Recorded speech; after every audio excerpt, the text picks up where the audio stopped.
Yani mnataka kuniambia naweza kuwa katibu mkuu wa ODM, katibu mkuu wa Raila Amolo Odinga miaka 8 vile mnaniona hivi, and then I become the SG of mediocrity? Mimi Oburu, tafuta SG wako. Mimi siwezi kuwa SG wa Oburu.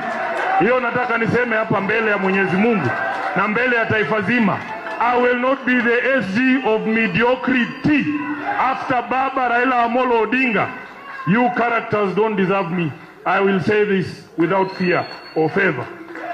Jambo la mwisho, mkiamua leo, unajua niliwaambia nyinyi, wanasema kwamba mnatuchocha.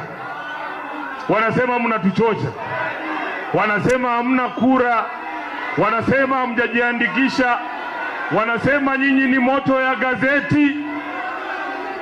Moto iwake isiwake, tutakuwa pamoja Mombasa. Nataka niseme leo, iwapo mtakuwa nyuma yetu jinsi ambavyo mmetuambia leo, mimi Sifuna hakuna siku nitawageuka, hakuna siku nitatoroka.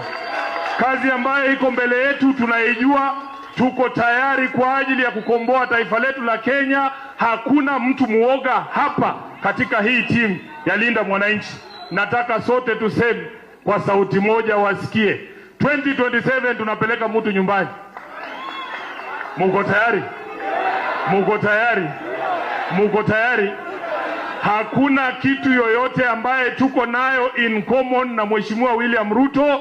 Sisi wana ODM ambao tunaamini baba, tunamwambia Ruto, wewe maliza uende nyumbani.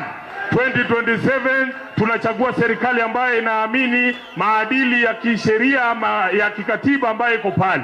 Wale wanasema Ruto one term, uonye kidole. Ruto huko juu, Ruto